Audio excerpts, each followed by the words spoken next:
All right, let's get started, everybody. We have a really awesome class here for you. We're going to be talking about the wholesale acquisition process, which is a very important part in the whole series of the wholesaling. This is actually a series of classes where we are going to talk about the acquisition process and also the disposition process, which is how you can find a buyer for the property that you put under contract. And we have AJ here, who I'm going to introduce up here shortly. So let's talk a little bit about our host organization. Real Estate IQ is a real estate solutions company, and we focus on helping people with finding deals and making deals. One of the core products that we have is the off-market motivated sellers, and specifically the most popular off-market motivated sellers is the pre-foreclosures, where the homeowners are under tremendous pressure to sell their property or risk losing their property to the foreclosure auction. We also have a slew of other solutions, and so if you're interested in learning more about what we do and the different programs, and actually we got a couple of new exciting programs that we have launched too. So if you want to learn more about it, go ahead and reserve a one-on-one consultation with one of our team members to learn more.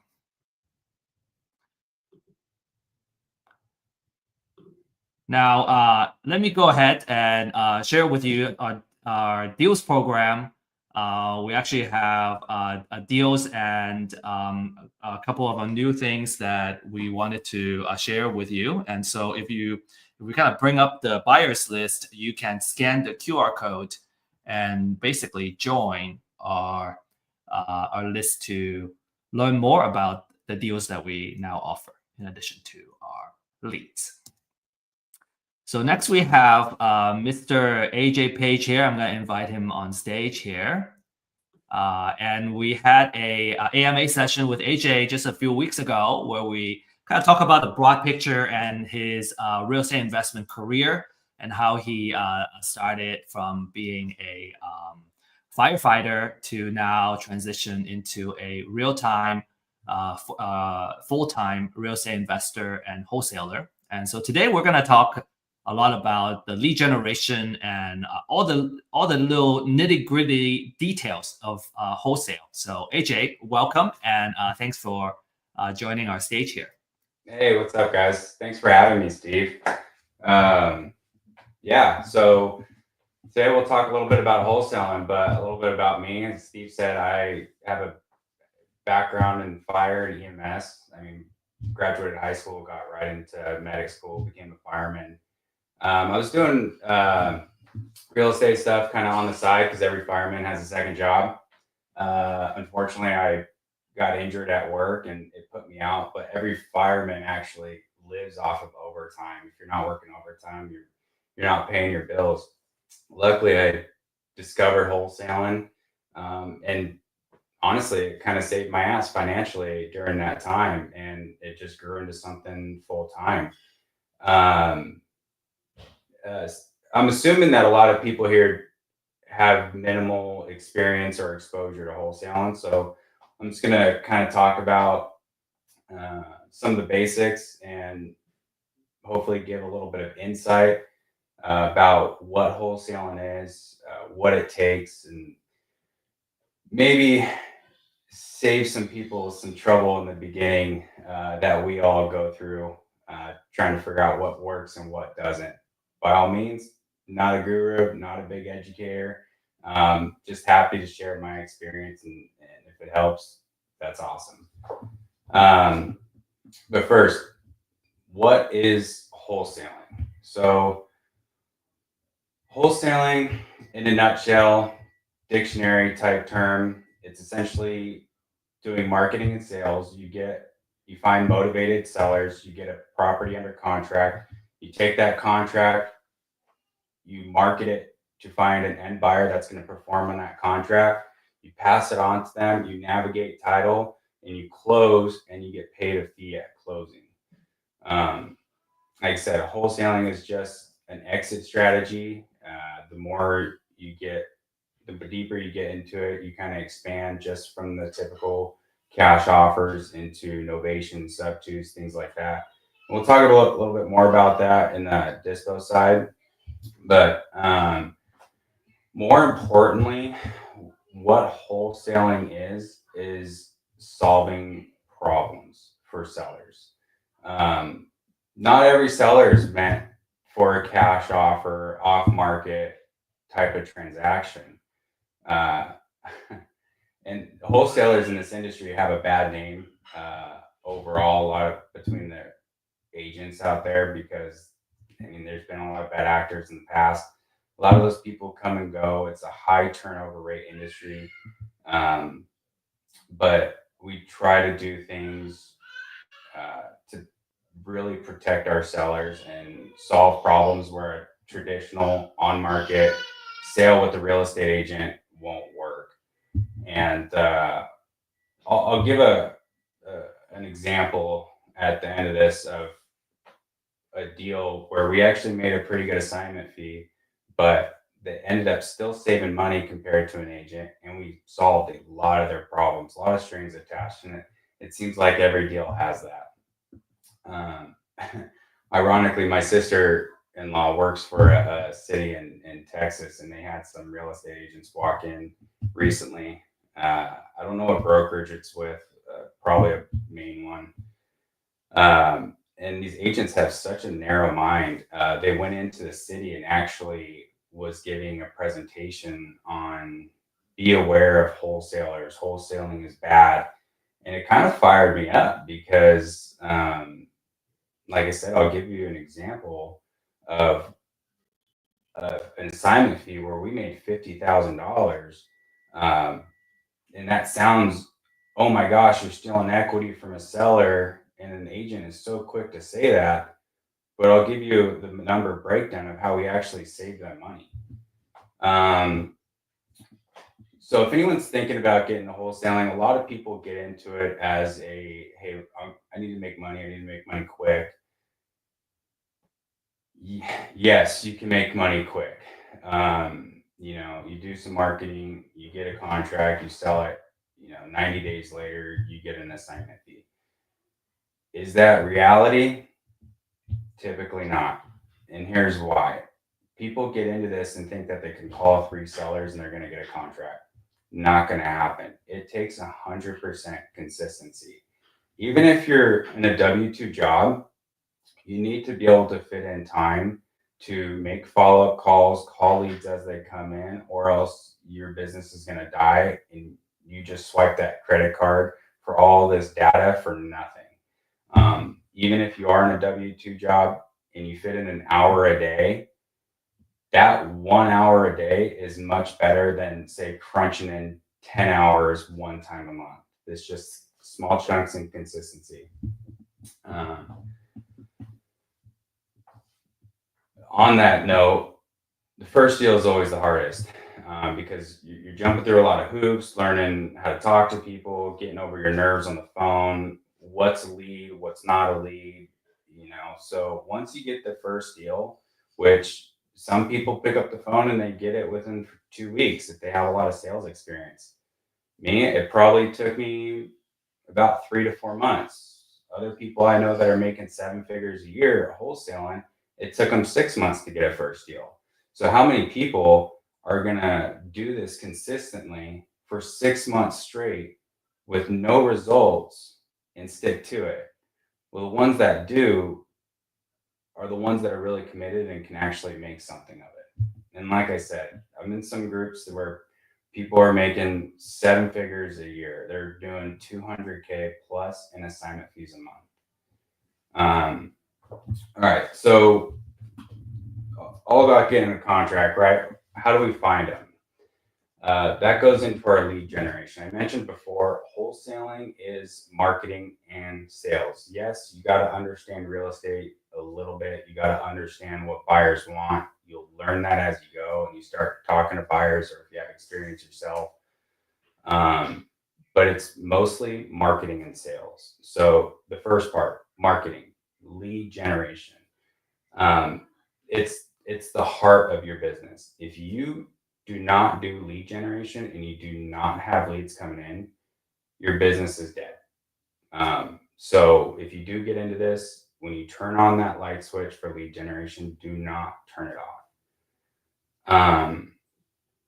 And you got to be careful because it's very easy to get stuck into someone's social media or YouTube sales funnel where they're selling you the latest and greatest lead generation system or CRM or this and that.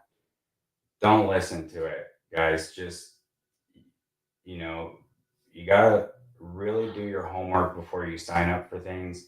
I know when I was partnered with someone, my partner made the decision to move forward with a social media ad lead provider.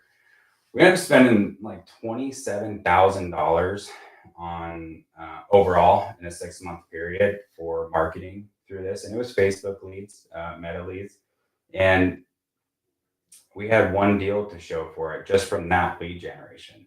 So, but that company was very good with their sales funnel, getting people in as customers. And then once you get in, it's kind of too late. There's not a lot of guarantees on these companies.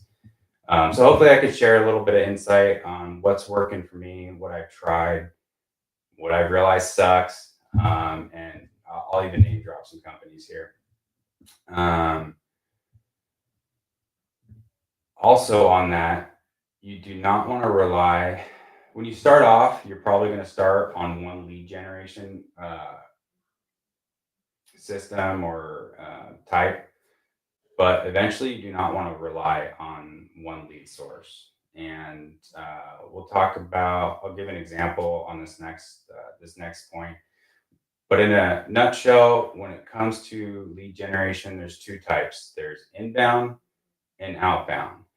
Let's start with outbound. Outbound marketing is you're reaching out to prospects. Now, when you pull lists and stuff like that, those aren't leads, those are prospects.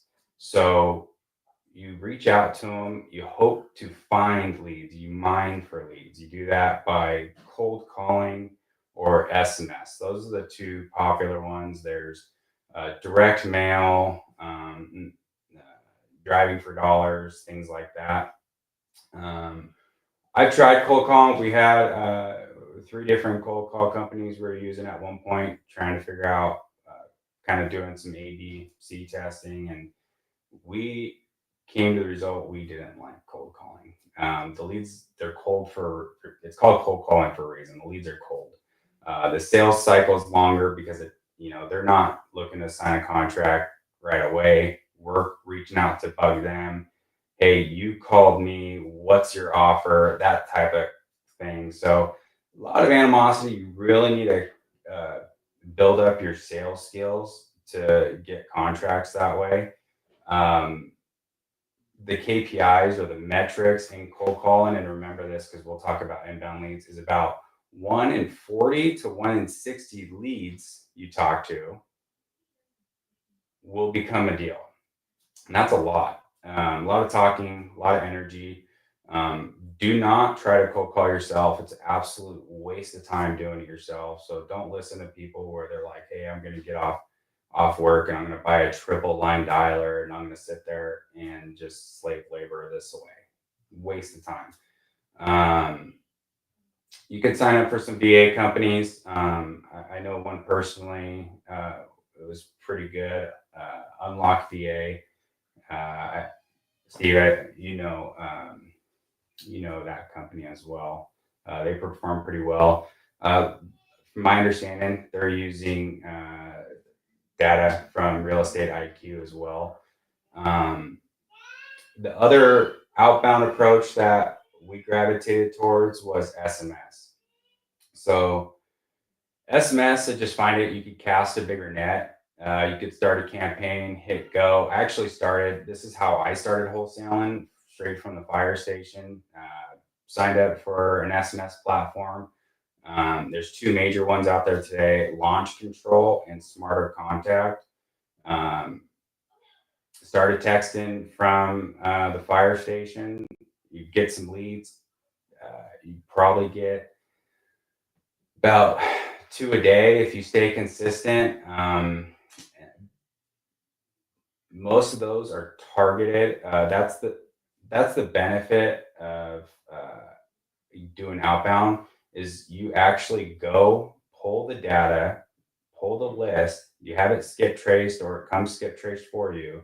And those lists, they're targeted. They're people in pre-foreclosure, they're probates, tax sales, code violations, things like that. So that's the benefit is it's very targeted, but outbound is more of a DIY approach. Think of it like DIY and renovating your house. You're going to save some money. You save a little bit of money. It's going to take a lot more energy and it's going to take more time, but you're saving a little bit of money. To me, time is more important than money just because the cash conversion cycle, you'll eventually start making more with inbound leads. So that's something to consider as well. Just to give you an idea of SMS. So like I said, there's two main platforms out there today, Launch Control and Smarter Contact. Launch Control used to be great. Now they require opt-out language in the end of the text. So we went away from them. We actually wanted to go back to them, sign back up for them. They were dishonest about that. And as soon as we sent out our first campaign, realized that they didn't fix that. So we immediately got our money back and ran back to Smarter Contact. Smarter Contact initially just didn't have the best platform interface, but they've really improved it, and it's really good. And they don't require opt-out language. Opt-out language means you get a text and it says response stopped to opt out. When you do that, you sound like a robot. You don't sound personable, so your response rate really goes down. But I mentioned it's a DIY cheaper approach, and I don't want to sugarcoat it because everything costs money. So an SMS platform is anywhere from $200 to $500 a month. Ours is $500 a month. Plus, we're paying for data. That's another couple $100 a month. And then you also pay per message. So you're still paying about $200 a month for the outbound messages. So roughly, if you're looking at doing SMS, you're still going to spend, $1,000 to $1,200 a month even doing it yourself. Now, fast forward, some people will plug in like an assistant or something like that to run it. Just keep in mind that you need to understand this platform in and out, have it built out, and then also be able to coach that person and have the time to do it. That's something that we had some troubles with recently. Built out the system, kind of threw it to a VA, but didn't have enough time to train them.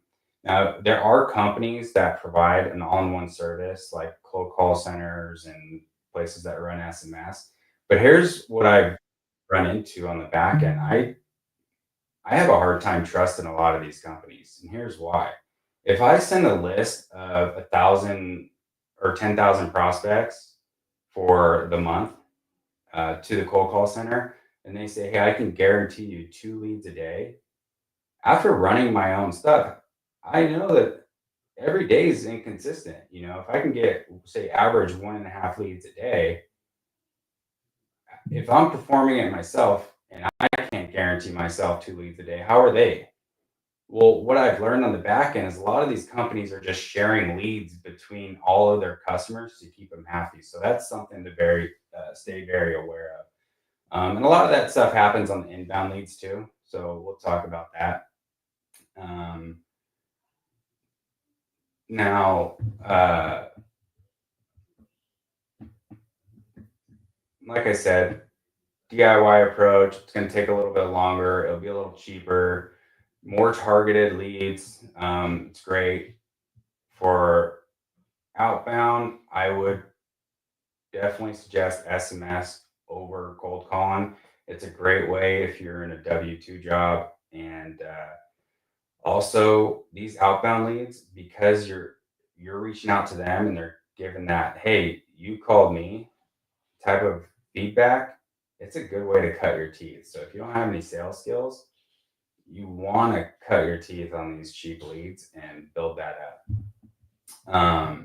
Okay, so outbound, cold call, SMS. Let's talk about inbound. Inbound leads is when someone comes to us asking for a cash offer, and there's a couple different ways this happens.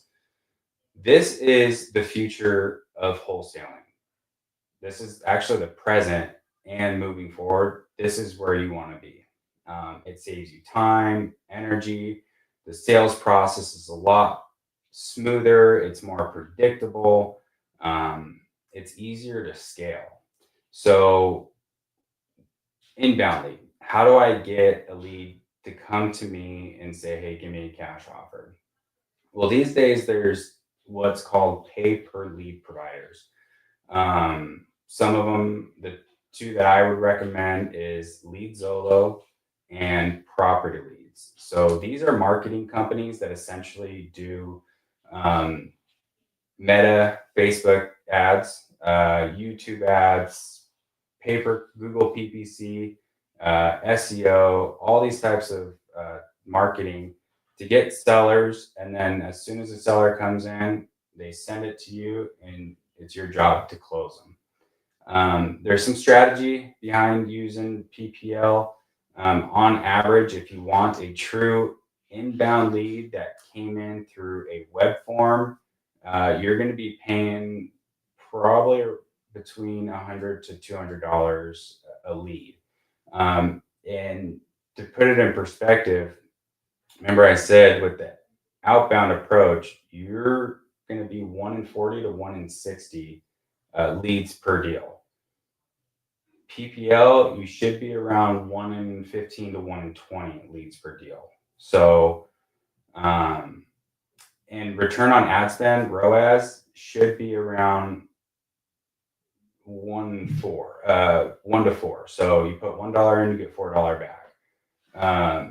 Now, a lot of people will fail in these PPL providers because they sign up, buy 3 leads and don't get a deal and blame it on the leads. It's not the lead's fault. Yes, some leads do suck, but you can't quit after 3 leads. You have to see it out through the 20 leads, listen to your calls. Is there places I can improve? Is it the lead's fault? Be honest with yourself. In on the topic of the different levels of marketing, so when you look at PPL, you want to talk to these companies and say, hey, how are you getting your leads? Because Meta ads, which is Facebook, is much different than PPC, which is Google marketing or SEO. Because in some context, Facebook is targeting people. So people will be scrolling on their phone at night, and it can be midnight and an ad pops up. Well, that still came to them. Like, it wasn't like they went to their phone or computer and said, shoot, I need to sell my house now. And they Googled it. So you can see the level of motivation could be a little different. So eventually you could start on PPL, get the marketing going day one. Eventually you want to get into PPC and SEO. SEO is just organic website traffic. Eventually your rank gets up, you start bringing in some traffic. But with that comes a lot of things. You got to have a legit business profile. You got to have a good website that performs fast, that looks attractive. There's a lot of things Google looks at. You need a budget to let your account season, because you're not going to get leads right out the gate. It takes time for your account to build up and get strong. And honestly, this is kind of the phase I'm in right now. I'm actually going to phase out most of my outbound. I'm going to keep a small targeted approach, and then I'm going to move mostly into PPC. I do use a lot of PPL at the moment to keep that lead flow coming in. With the PPL providers, I'll give an example of Property Leads. Property Leads is probably the best. But here's the thing. When these companies start getting recognized and they get more customers, they got to satisfy those customers. So how do they do it?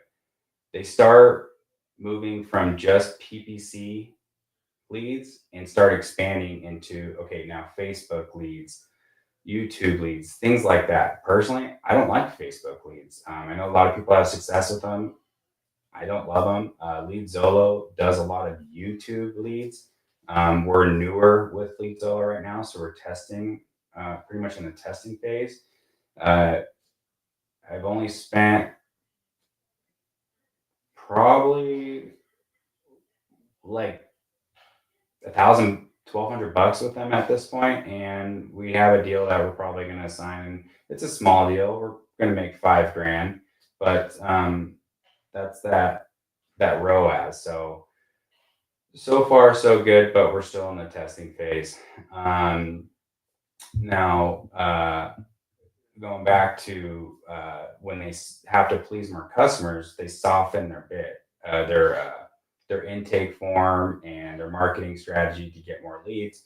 So you got to be careful because leads can change overnight. It can be good, good, good. You can have ad spend on it's automatic, so it could just charge your card, and then all of a sudden, dang, these leads suck. And I just spent $5,000 on ad spend or lead spend this month.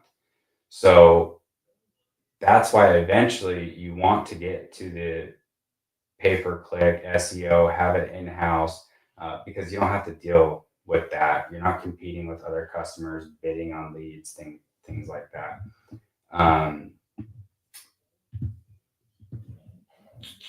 I can, after I talk to this, I'll share my screen a little bit and kind of show you what Lead Zolo bid platform will look like, just to give you an idea. But the idea of lead generation is pretty much you want to build your pipeline. Not every deal or lead is going to be a one call close. A lot of them aren't going to be deals or real motivated sellers, or they might need follow up down the road to turn into a deal. But the idea is to build up a pipeline that you can consistently follow up with, and they will eventually turn into a deal. I have a deal right now in Jacksonville, Florida, that the seller wanted way too much money before. It was a flip gone wrong. This was like probably 3 months ago. We were working together, talking to her, trying to make something happen. Just couldn't agree on a price. It just wasn't working. She called me back 2 days ago, and she was on some automated drifts, follow up in our CRM, called me back 2 days ago and dropped the price $50,000 because she needs to exit the property. So she was just not a deal today, but in the pipeline, stayed in the follow up. Now we got a deal. Now, let's see here. Can I share? No, I'll share it afterwards, actually. So just an overcap. That's the marketing part. I got to keep the leads coming in. There's outbound, there's inbound. You eventually want to get to inbound. It's okay to start on outbound. It's actually a good idea to cut your teeth on the sales, because if you don't have any sales skills, there's no point in blowing money on leads if you're not going to close them. So you got to get some training. If you don't have any sales skills, get some training. I came from a medical and fire background. I had no sales skills. I hated sales. But when I was going through medic school, I had to learn how to do patient assessments. And that was like, honestly, the hardest part, because you're having conversations with people. You're really digging for their problem. You're trying to figure out what's wrong with this patient. I was able to take that and transition it to sales, because it's not all about timeline, condition, price. It's mostly about motivation. You really got to talk to people and have a conversation and try to find out what their problem is that you can solve. if there's no problems, if there's no real motivation, it's totally okay to tell them, hey, you should probably list with a real estate agent. If it's a beautiful house, list it. We're looking for distressed sellers and distressed homes. If they don't fit that, they're not a fit for you because it's just going to be a pain in the butt if you try to squeeze a deal out of nothing. They're going to get mad at you. The deal's not going to close. It's going to be a waste of your time and you're missing opportunity elsewhere. So some of the people that I personally like, which I'll give two examples, and they each have a little bit of a different approach. RJ Bates, he's all over YouTube, puts things out every day. He's got a wholesale community. I'm not in it, but heard good things. RJ is purely inbound leads, and it's pretty much, hey, how's it going? What are you looking to get for the property? And then he gets into building rapport, and he does that through mostly credibility. But that's more of like a simpler sales approach. Now, if you really, really want to dive deep into sales, I suggest looking into Eric Klein's program.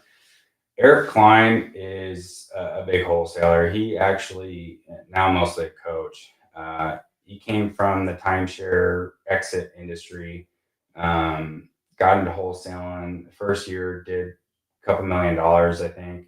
And all he did was take his phone sales process from the timeshare, pulled it over to wholesaling, changed the script a little bit, and started crushing it.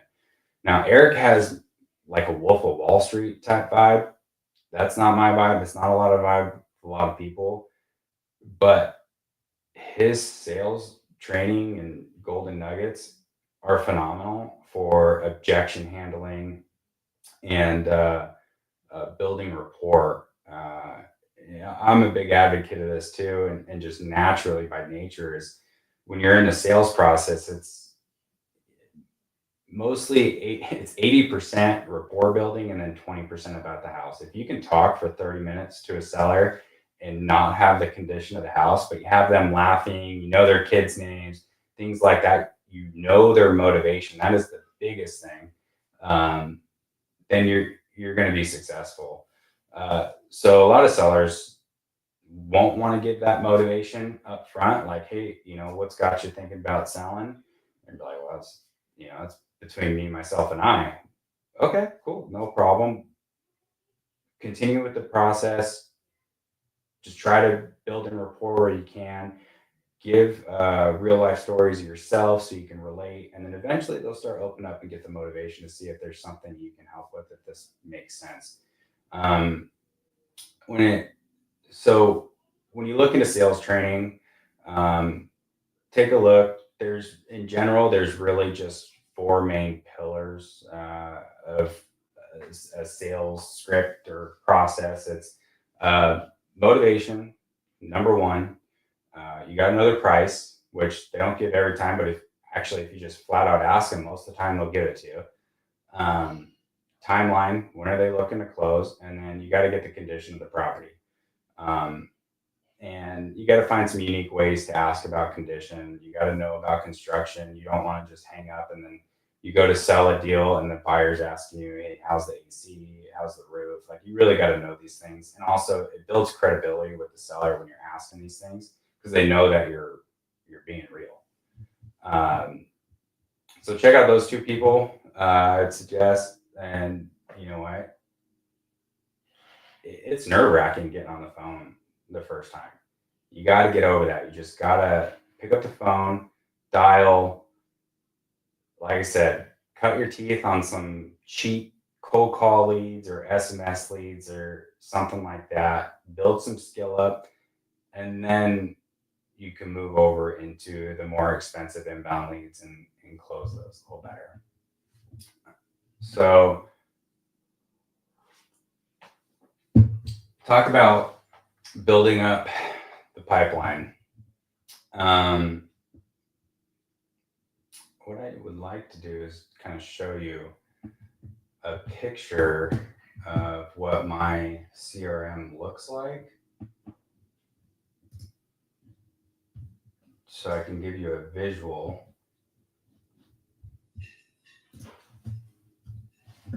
Let me see if I can pull this up here.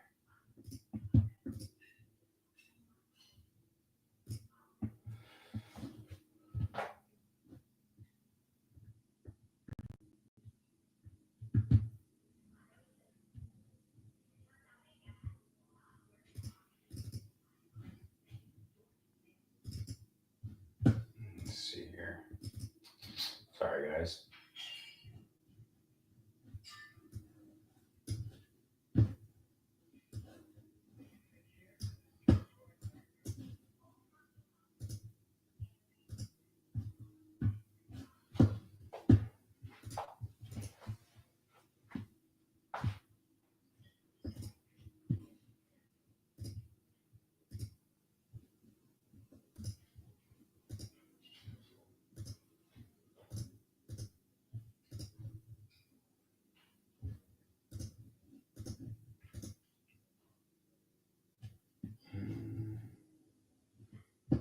Let's see, getting the wrong one here. All right, can you guys see this? I'll just assume you can. I'm going to explain my pipeline and the sales process, the acquisitions, actually kind of break it down of what needs to happen from the time of getting an inbound lead to getting a contract or disqualifying it. So this is a screenshot of my CRM, my acquisitions pipeline. You can see it right here, acquisitions. So I blanked this out because there's a lot of addresses, stuff like that. I don't need anyone swiping deals. So whether it's SMS or cold call, using a company, PPL, or whatever, there's an integration to where you get a lead, it dumps into this bucket right here. I go on Leadzillo, I buy a lead, it gets dumped here. And this is just a test lead I have here. And keep in mind, you don't need to go out and spend a lot of money on all these fancy systems and stuff. You can recreate this on a Google sheet and just figure out some way to create reminders or automations that make sense for you for follow-up. So if I get a new lead, it gets dumped here. Speed to lead is important. If I get a lead that comes in, they just filled out that form, this system is sending them a text, it's sending them an email, and I am immediately calling them. You do not wait till the next day or whatever to make any engagement. You got to call them right away. And a lot don't answer.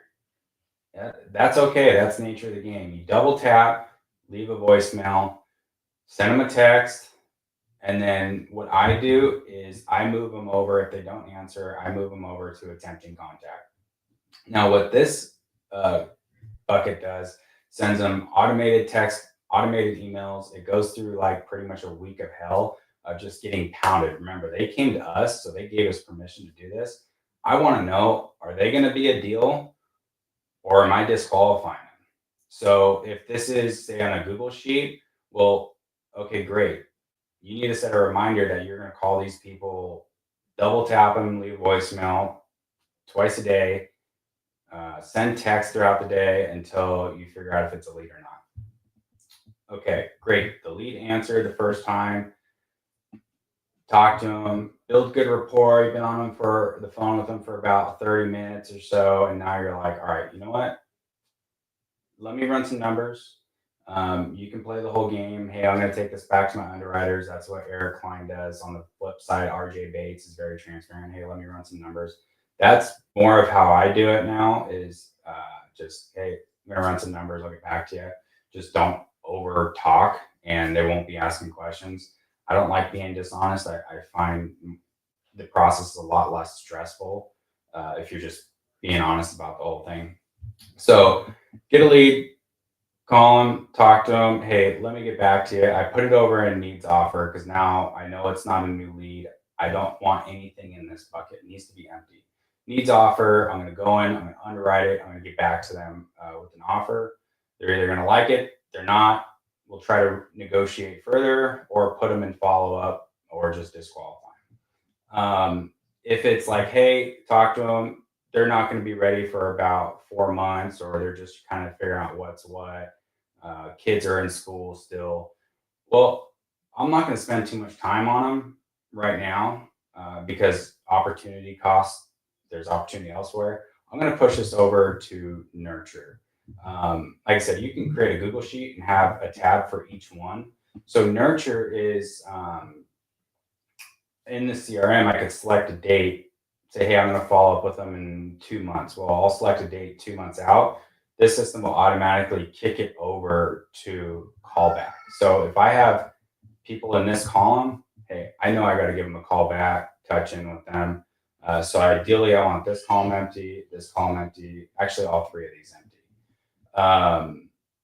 Now, that's pretty simple. You can do all this from a Google Sheet, just going to take extra work. Eventually get a contract. I highly suggest just getting a CRM. There's a lot out there. I use a company called Open Dispo because they have great support, but most of them are built on a platform called Go High Level. A lot of automations, a lot of things you could do. I also have, it has the ability to send contracts through here, so I don't have to pay for DocHub or DocuSign or anything like that. It's just all internal here, and there's a lot more that's continuing to come out with it, which is great.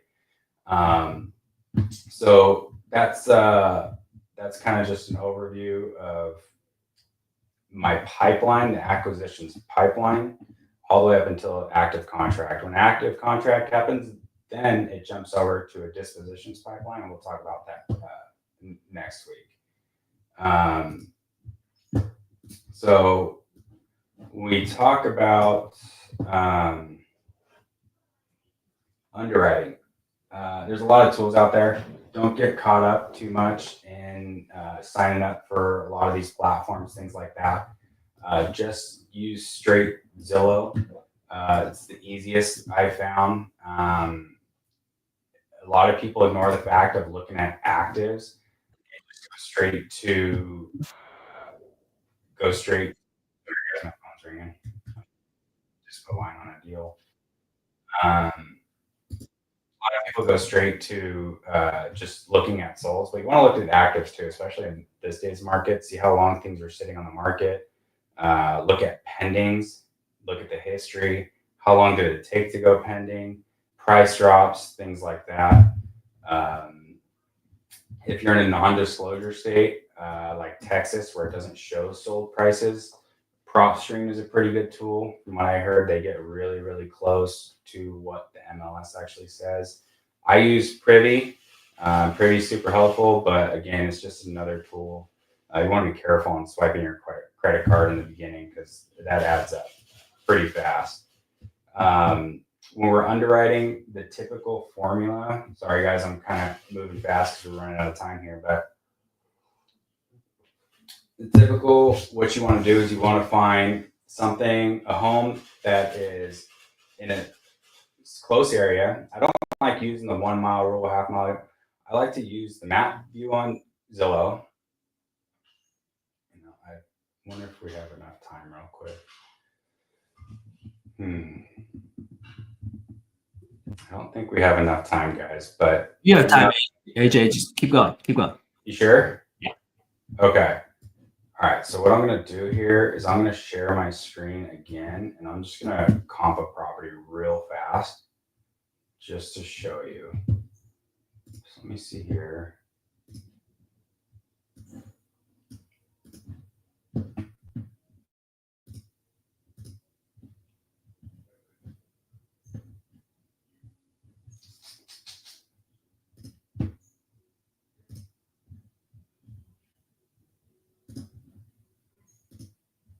Okay. All right, guys. So this is a property in Jacksonville, Florida. It's the one I was talking about earlier. Actually, thinking back, we got this one at 85. It's gonna be a tight deal. Really trying to help the seller out here. Maybe get a good review out of it because reviews really help on that PPC and SEO side. So we got this one at 85, and we'll comp it real quick, and I'll show you why on the dispo side it's going to be meant for a landlord type buyer because it doesn't really work great as a flip. But so if I just take the address, put it in Zillow or in Google, I like Zillow because I know how to use it well. It'll pop up the address. This is not what the home looks like now. They already renovated most of it. It's like 90% done. Pull up the address. If I just click back, don't touch the map. Oh, ignore this. Let me reset all filters here. Don't touch the map. But if you just hit the zoom in button, it takes you to right where that property was. So I always want to switch it over to satellite. In Jacksonville, if anyone's from Jacksonville or knows Jacksonville, it can change. Like this area can be way different than this area. It's the same thing with Baltimore, Detroit, things like that. I mean, Jacksonville's nowhere near Baltimore, Detroit, but it can change. So I like to remove the boundary. I draw. The map view kind of helps me identify some boundaries. So I'll just go like this, right? I'm not going to cross any major roads, anything like that. But, that's a main road, probably under a mile away, but I don't know, I'm not from Jacksonville, so I'm going to play it safe here. So when I go down, I want to make sure, like I said, look at pendings, actives first. So if I look here, I could see these two went pending. So I got a total beater, 78,000 pending. Pending, you don't know what it's actually selling at, but this is looks like what investors are buying at when they need to be fully updated. So this thing sat on the market for a while. Look at this. So this is telling me that, hey, it's pending, but it might not be pending at 78 because it sat for a long time. So they might have something lower. If I look here, this is the other one that's pending. Guess what? It's a brand new construction. Our house is a 1940s house. Let's see if I can pull this back up.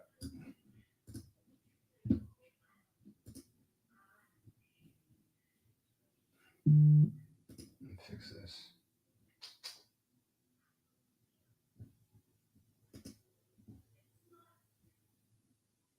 I'm going to fix something real quick.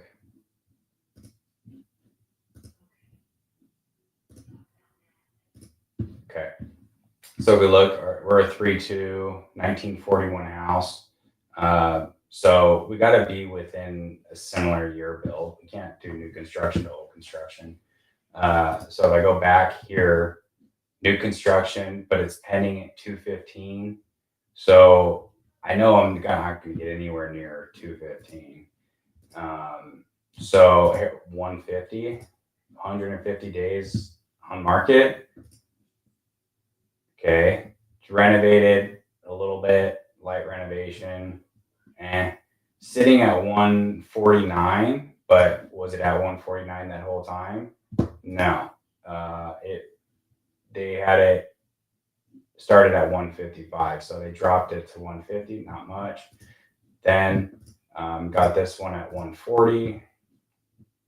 Again, needs a lot of renovations. Okay, so I'm thinking it's going to be. I don't have pictures to show you on here because we don't have time, but the house actually has a lot of renovations.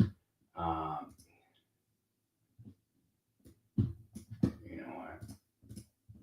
just show you real quick. I actually have it right here. This is the house we're talking about. So the Zillow pictures are obviously different, but this is a flipper that ran out of money and they live out of state. So new floors, new doors. I mean, new kitchen. They pretty much just need paint and fixtures and things like that. So I'm thinking this thing could probably sell for 135, 140 if it was a flip. But let's double check that by solds. So I go solds in the last, I usually do 6 months.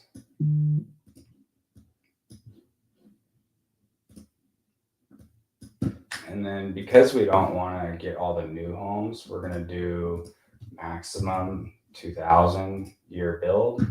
We can scroll down. So we got a 2-1. 2-1s are different. Those are a lot lower value. 3-1. So this is a 3-1, smaller square feet.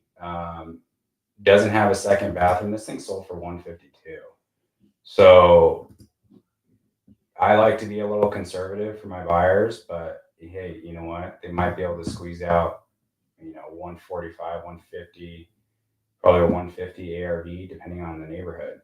So if I take, say, 150, and there's my little calculator, which calculates my formula for me, which the formula is you take the ARV times it 0.70. You want to take out 30%. Depending on the area, you go up to 75. I have buyers that will buy at 75. Minus repairs, minus your fee equals your assignment. So we'll walk through that. So if we got a ARV, we'll just ballpark it at 150. Don't quote me on this. I'm pretty sure the ARV is probably like 140 though. We do, I recently updated these too, but being a flipper myself, I don't live or die by this price per square foot for estimations. I think this is probably like a 15,000 to get across the finish line, to be conservative. So I just put $10, or we'll be right. There we go. $12 for the square footage, $12 repair cost times 0.75. As a $5,000 assignment fee, says my cash max is 91. Now we have it at 85. So I always be conservative. If we make more, great. If not, no worries. But you do want to build in a higher assignment fee. So things happen, you're still in the green, not in the red, and having to go back to the seller and renegotiate. A lot of things, a big thing to pay attention to also is how's the market doing? So I do that by looking at pending percentages. So if I go in this area and I look at,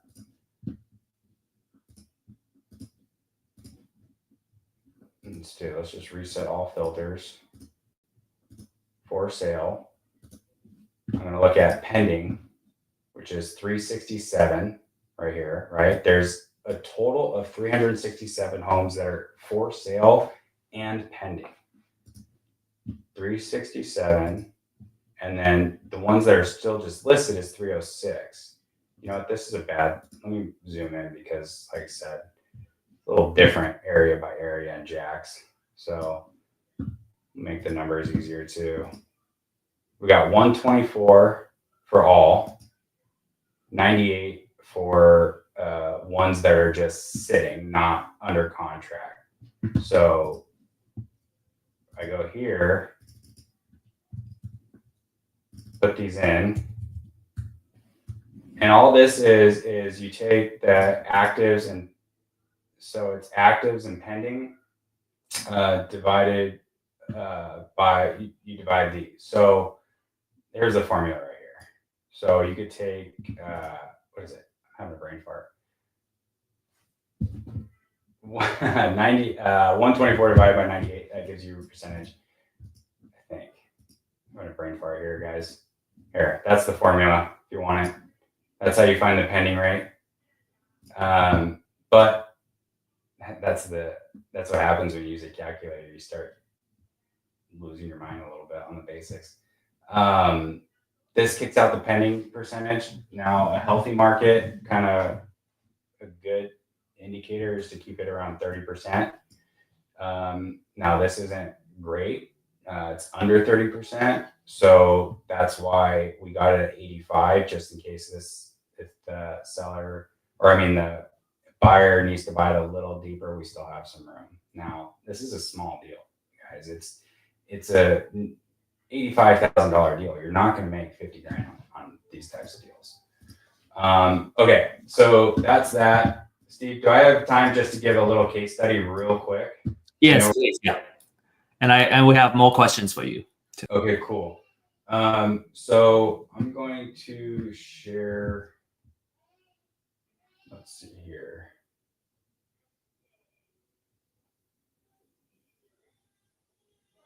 Pull up an address here. 372 East Molino.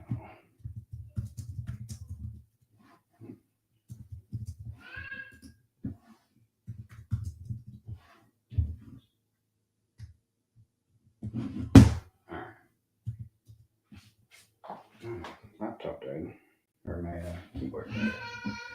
So there's there's a property in Palm Springs that I mentioned that we made 50 grand on. All right. So we got that deal. Sorry, guys, my keyboard ended up dying. 372 East Molino Drive in Palm Springs. We got the deal under contract at $600,000. We assigned it to a buyer for $650,000. And like I said, agents are going to be like, "Oh my gosh, you stole their equity." No, we didn't. Okay, here's why.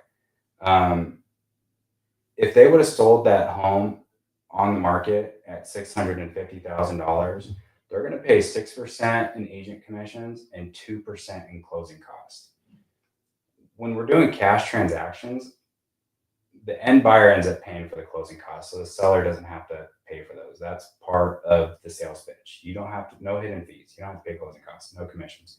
So if I took 650 in my calculator and times it by 0.08, that comes out to $52,000. So if we want to get technical, we saved them about $2,000. But we saved them a lot more than that, because here's what was involved in that. It was a pre-foreclosure lead that came in through SMS. And it's a good idea to run SMS yourself in the beginning, or at least have someone really competent in there, because a lot of these people actually pick up the phone and call when they're really motivated. And that's what happened here. They called in. I happened to be on the computer and I picked up the phone. They had a foreclosure pending. A lot of times we can get them under contract. We can take that contract, negotiate with the lender to postpone the sale, at least to allow us to go through title, escrow, and finalize the sale on our end, because it saves them the trouble of having to foreclose. Unfortunately, their lender was PHH. Now, PHH is a really tough lender. They're like a no exceptions. We are not going to stop this. Pay us what you owe or we're foreclosing. So, okay, well, the seller had a lot of equity, like $250,000 in equity. It was a family home that they inherited, and they were going to lose it all because there was some liens that needed to be cleared off there for them to get that equity. So what did we do? We wired $70,000 to PHH Mortgage to cancel the sale.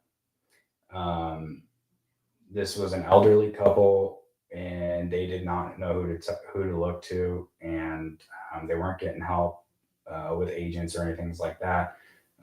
Waited till the last minute. Unfortunately, it happens a lot, and we jumped in. Unfortunately, that's what we had to do. Now, I don't suggest doing that. We did that. We brought in a transaction coordinator. We made a promissory note, secured against the property. We didn't just send off 70 grand and hope it came back. We were secured. But leading up to that point, we got the title report back, and there was a $200,000 child support lien for someone that they had no idea who it was. There was a $100,000 IRS lien.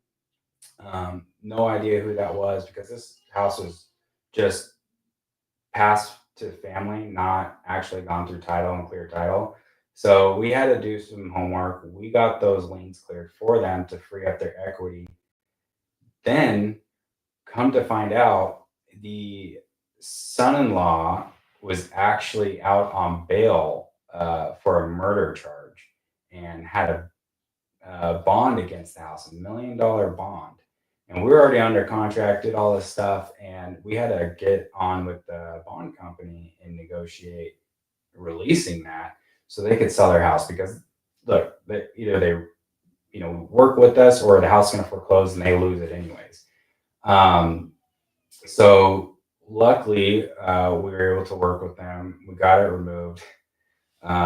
This kind old lady, she got talked into putting this bond in her house, and it was just a terrible situation. But unfortunately, the day we closed on that property, the son-in-law ended up getting picked up. But I mean, committed murder. I mean, there's not much we can do about that. She should have never put a $1 million bond against her house. She wasn't aware of what was going on with it, and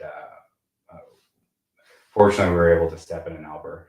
So, all of that being said, that's stuff that a normal real estate agent is one isn't going to be capable of doing, won't spend their time doing, and we're able to come in and solve problems, and that happens all the time. So that was a little case study. Um, I got tell some more stories, problems and issues and title issues on the next calls, especially through the transaction coordinated type calls. Um, but yeah, hopefully some of this helps. Like I said, be careful falling into other people's sales funnel. Uh, Make sure if you do jump in, don't just swipe the credit card super easy. Know what you're getting yourself into and know that it's going to be 10 times more work than you expect it to be. You should be all right. Thank you, AJ. Hey, I got a couple of questions. Yeah. I wanted to dive a little bit deeper on the case study that you just shared. Mm-hmm. That you purchased it at what price, and then you sold it at 650, right? Correct. Yeah. So, what did you purchase it at? Purchase it at 600. And if you look it up, address 372 East Molina. Something I learned a lot of times is when you look up sold prices and if it was assigned, that assignment fee is not recorded in the sale price. So I actually looked up that property today. Beautiful flip. Looks like resold and then they're relisting it again. But yeah, like on batch leads, it shows that it sold for 600, but yeah, we assigned it for 650. So, what was the ARV when you kind of see that property? ARV was like 1.15, 1.2. 1.2. And California is a different animal. Right. So California, you can definitely go up over that 75%. That one, gosh, that's another good actually story to talk about on the dispo one. Kind of some heads up companies to be aware of, pain in the butts to avoid. But yeah, the reason I knew that would sell at 650 is because there was a flipper in the neighborhood that bought a very similar house for 650. So I knew that was going to sell at 650. We actually ended up selling it to that flipper. Oh, okay. So Yeah. you were able to find you're basically you're selling to that same person that Mhm. the buyer. Yeah. And then you talk about the bond and the liens and all that. So what did you end up doing to kind of clear that, or do they sell? Do they kind of clear out their own proceeds? We worked with the title company, and we rely a lot on the title company. So if you don't know something, you just kind of like, hey, what do we got to do? Yeah. They gave us some forms to fill out to verify their identity and cross check it to whoever these people were to make sure that they weren't like an heir or anything like that to the property, and they weren't. They were able to remove them off the title report. And how about that bail bond that got put on that property? Because like we do title research, and I see that sometimes, like $1 million bond on a house. Yeah, is that house? The rules are you can't sell the house. If they do, they're violating it. So unfortunately, this is kind of one of those situations where we told the bail company like they don't have a choice. They're going to get foreclosed on. So can we at least work together to make this happen? And we'll stay in communication with you through the process. And they were cool with it. But essentially, they just didn't really have a choice, But I would say if they weren't in pre-foreclosure, and this is just someone who just had a turnkey home and wanted to sell it just because, I think you would have more challenge.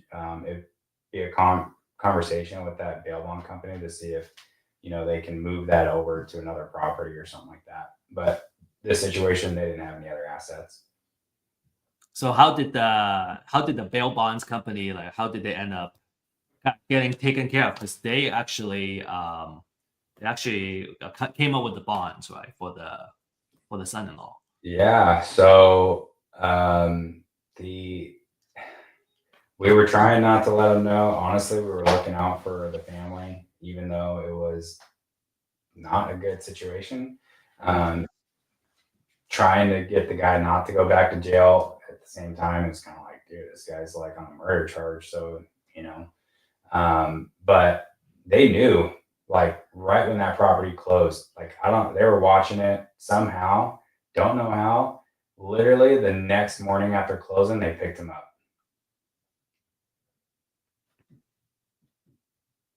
Got it. Got it. Okay. So that's what. Okay. Maybe I'm making some assumption to fill the gap here. So that's what happened. Okay. Yeah, the daughter-in-law did have to finance like part of the bond. I want to say it was like 10% or something. And unfortunately, I think she had to forfeit that Mm, money. I mean, it was a finance thing, so she could probably work some way to get out of it. But it was just one of those unfortunate situations. They didn't have a choice. This yeah. this home was going to auction Right. one way or another. You're gonna lose it. So we got a couple of questions. The CRM that you used, was Mhm. that based off of Go High Level or another kind of CRM? Yeah, it was a white label off Go High Level. So white label is just a term for a lot of these people will take Go High Level, sign up for like a enterprise subscription where they can sell off like sub accounts on memberships, and they'll put their own logo on it. They'll input their own support, and then their own automations and stuff like that, and you just pay them. Now, I will say, Open Dispo, amazing CRM. I think there are other good options too. Investor Base is another one I've heard really good things about. Um, this was my first year on a Go High Level platform, so I wanted to use a white label so I can kind of get some game from them, and their support and learn things. But I'll be honest, I went into that CRM and wiped it out. I deleted almost all of their stuff because it was just so overcomplicated, because everybody's got a new great idea how to, beat their competition. It's like, and now that I'm gravitating more towards inbound leads, it needs to be simpler. So Mm, I deleted everything, created my own workflows, and that's what I have now. So I can't say I'll stick with Open Dispo. I'll probably end up going to my own direct Go High Level. yeah, yeah. It sounds like you created your own system. Mhm. Yeah. Uh, you had something about novation on Hmm. your Excel sheet. Hmm. Yeah. How did that number work, or like how does novations work in general? So novations, old school thought is like, hey, I got the seller. They don't have money for repairs, so I'm going to come in. We're going to do a novation agreement. I'm going to do the flip, and we agreed I'm going to get a certain amount of profit after it closes. Now, novations is kind of the way the wholesale industry is moving, and a lot of people brand it as their retail buyer program or equity protection program. Mhm. And these are the houses that aren't severely distressed, or the sellers aren't super distressed, and they could take a little bit more time to close. Maybe not 30 days, but maybe 45 business days. So innovations, we're looking for the prettier houses, and people that don't want to deal with the inconvenience of an agent, or maybe Mhm. they live out of town, they already moved, something like that. So essentially, you get a purchase and sale agreement. Uh, it's a wholesale deal that you're just putting on the market. So things you got to factor into that is you got to get or you get a purchase sale agreement, and you get a limited power of attorney or attorney in fact, and that just gives you permission to put it on the MLS. You can use a flat fee listing service for like $100 to put it up, or you can use a listing agent. You just got to coach them up on the process. If they're cool with it, great. But in the underwriting, you have to factor in that now that you're putting on the market, you're going to be dealing with buyer agents. So you have to factor in paying buyer agent 3% commission. You got to factor in it going through inspections, and they're probably going to kick you with a couple $1,000s and things like miscellaneous things, and that can either be paid out of pocket or and reimbursed at closing, or you factor that into your whole novation fee ahead of time, or you just negotiate it to be a credit at closing, which is what I like to do. Mm-hmm. And the benefits for the seller, it's basically they don't have to deal with an agent. They essentially sell it to you, but then they don't know when it's actually gonna be sold, right? They don't get the money when they set up the purchase agreement. They're basically saying, "Hey, you sell it. I just want at least this much." Correct. Yeah. And a lot of people are like, "Ah, why wouldn't they just list it themselves?" People have some interesting situations where it doesn't listing it with an agent themselves doesn't make sense.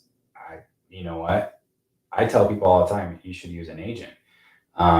Because if you go into a novation not being transparent, it's just going to be a recipe for disaster and headaches.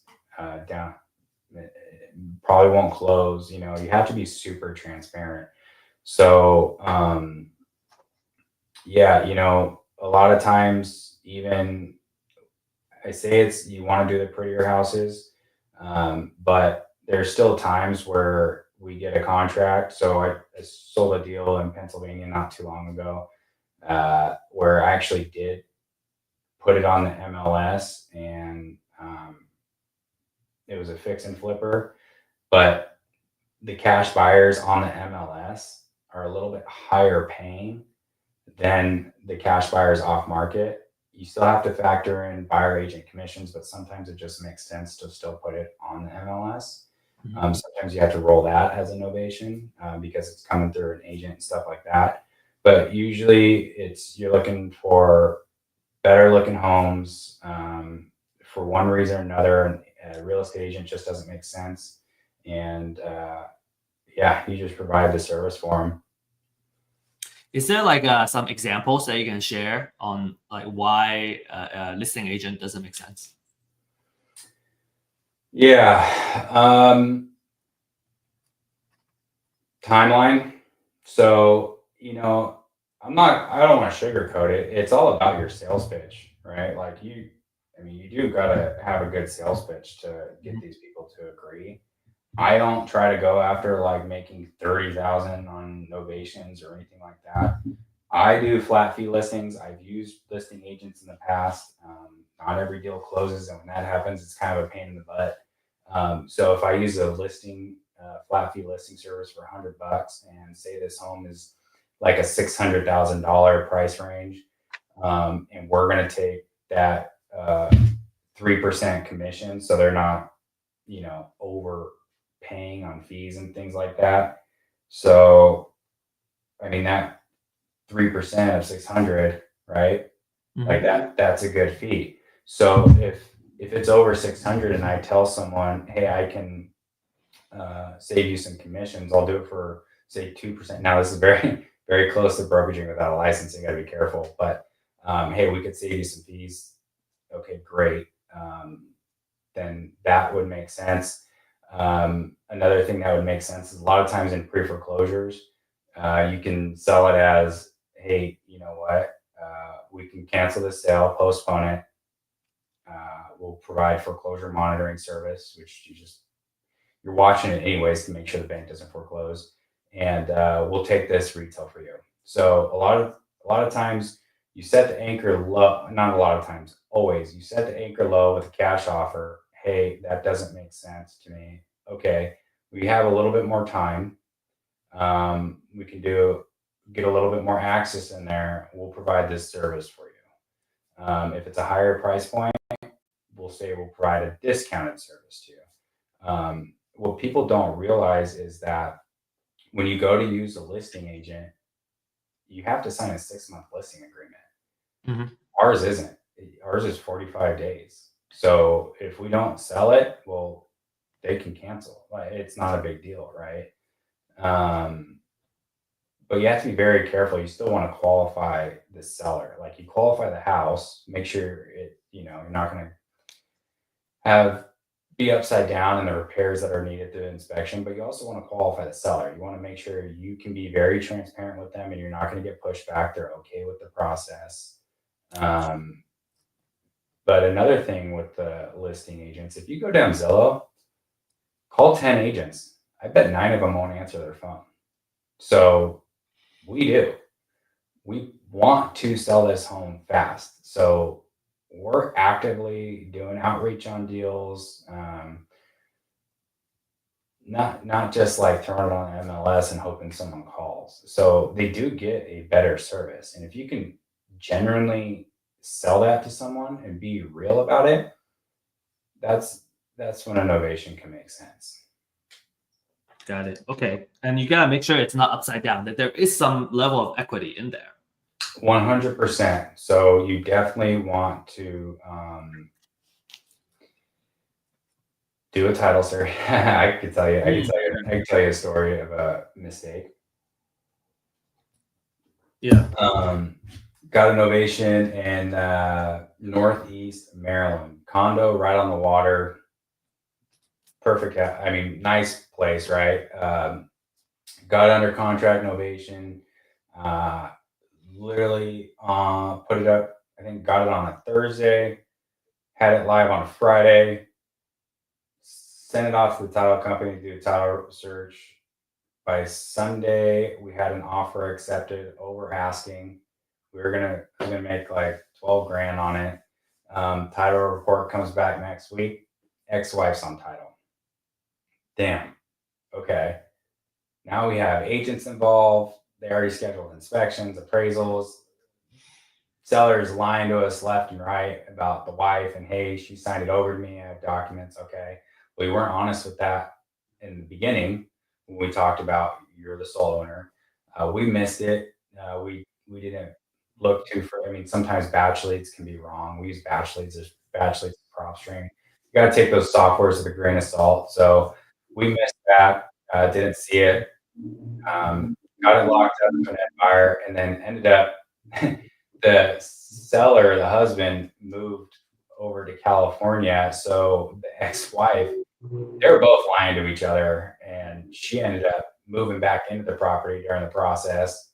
And we just were like, you know what, this is not for canceling it. So yeah, I mean, we ended up having to pay for the appraisal fee and cancel the inspection. Looked stupid to the agent. So yeah, always pull a title report. So now I use Ben Verified platform, and any deal pretty much just to check, because title report can take up to 7-10 days sometimes.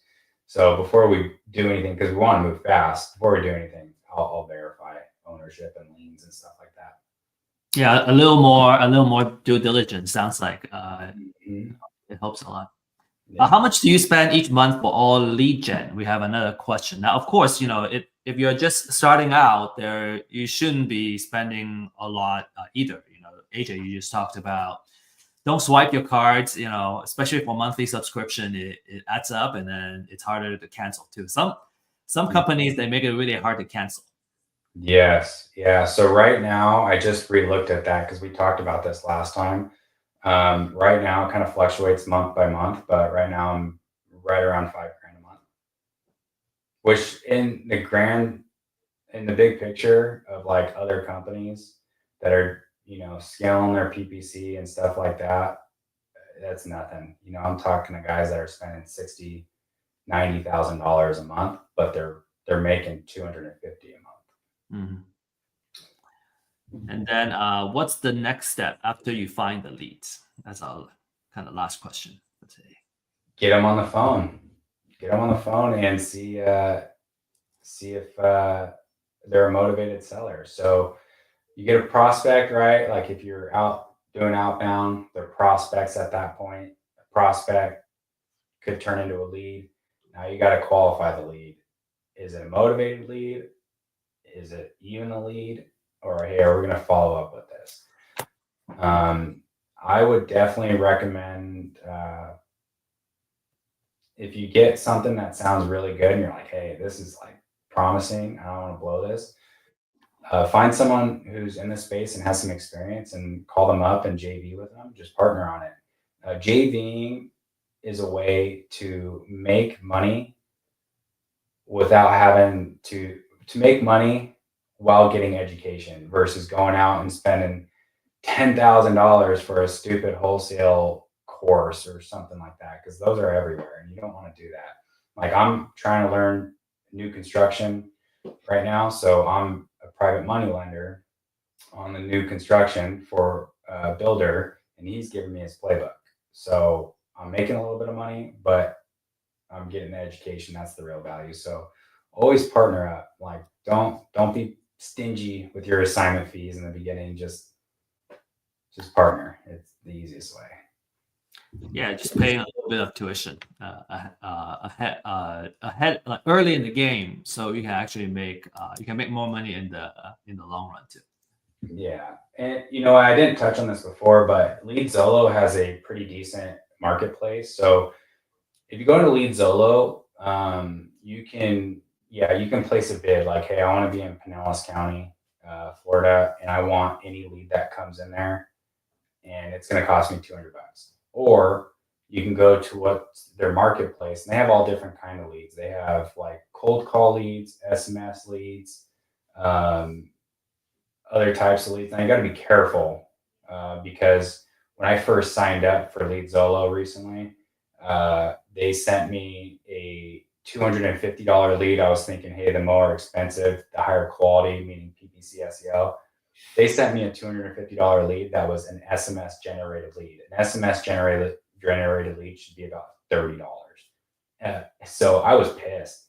They actually changed their platform on some of their leads they sell because of that. Now they label them SMS email generated. But you can go in there.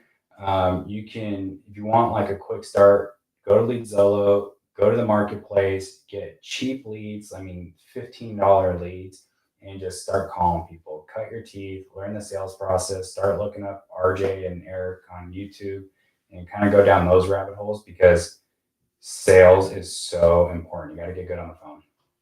Yeah, you gotta get good at sales skills.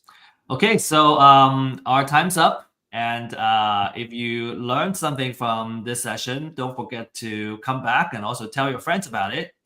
Our next session is next Thursday at the same time, and we're gonna do a deep dive on disposition and scaling the system. So, AJ, appreciate you, and we'll see you next week. Cool. See you guys. Thank you. All right. Okay, so we're gonna end the session now. Thanks, everybody.